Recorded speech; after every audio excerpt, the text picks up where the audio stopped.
Something else Trump did is he started negotiating with the Taliban, and I can't imagine anybody negotiating with the Taliban. I mean, I just think that's ridiculous. I mean, it's a bunch of murderous thugs, and they've got all kinds of excuses like the Quran and stuff. They're just a bunch of murderous thugs. And so I don't know why we would negotiate with them, but we negotiated them when we negotiated a treaty. And it's kind of nuts because the treaty is basically America will leave if you don't shoot us. And there was no, they didn't have to leave, they didn't have to stop shooting. Basically, we were just planning on leaving. And so I think that was a bad treaty. And so if you think about it, that was about a year ago when that started. I'm sure the Taliban has been getting motivated that America was leaving, and I bet they've been trying to, increase their troops and increase their weapons since then. And, as the U.S. forces and NATO forces dwindled down, they were able to take on some more territory. And, going into Kabul, people said overnight or over the weekend or whatever. I'm not surprised at that time period at all, in that, America's been negotiating with them that we would leave for a year, and they've been taking territory over that same time period. So there's that. Let me see if I got another one.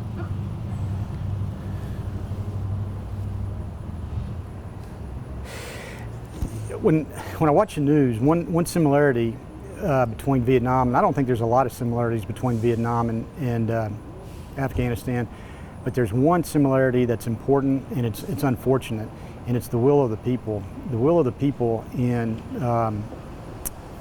back during the Vietnam days, America did not want to be in Vietnam, and right now, it appears, no one wants to be in Afghanistan. I mean, we just had the election, so people were, none of the candidates were saying, hey, we need to spend more time in Afghanistan.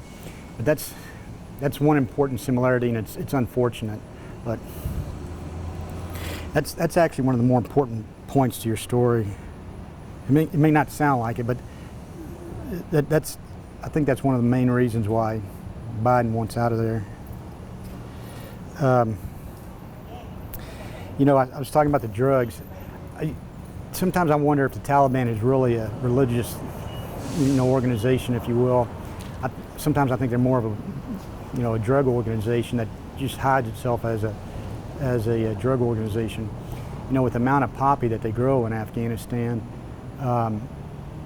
it's my understanding all those drugs go to Europe and Asia. The price of heroin in Europe and Asia has just dropped dramatically. And I mean, there's nothing stopping that, the heroin from getting out of Afghanistan to Europe and Asia right now. So I think Asia and Europe will have an increased problem with that going forward. The last thing, and I think is another important point, the women going forward, women will clearly be treated bad. They'll be murdered for minor offenses. Like I said, if you don't cover your face, if you show you show your arms, that could be a death penalty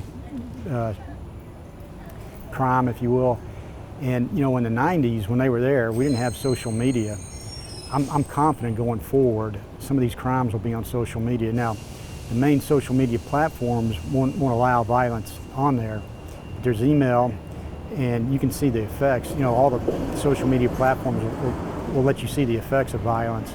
So, if you ask how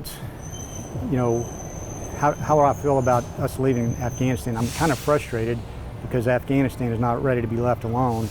And the main reason is because I'm confident that the Taliban will allow Al-Qaeda in there and maybe ISIS, and they'll come back and attack us. And in the process, they'll kill a bunch of people that don't need to be killed, if that makes any sense.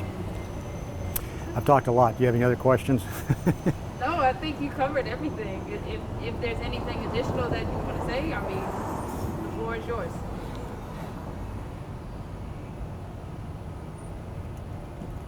Did I say it wasn't an intelligence failure? Let me say that. Leaving, the surprise of how fast, Kabul fell is an intelligence failure. That's a ridiculous statement. It is not an intelligence failure. Again, they were, America's been negotiating with the Taliban since last summer, and we signed an agreement with them sometime last summer saying we would get out of there. They've been moving, you know, our forces have been withdrawn, you know, way down to low levels, and the Taliban forces have been moving forward. I'm not surprised at all that, you know, Kabul fell overnight. I don't see it being an intelligence failure, and I'd say DOD, all the people that are over there and all the leadership that are over there are all quite capable and competent. It's just a withdrawal, and that's the way it is. Okay, I don't have anything else. I've had some breaks in there. If you put me on TV, I hope you don't put the brakes on, but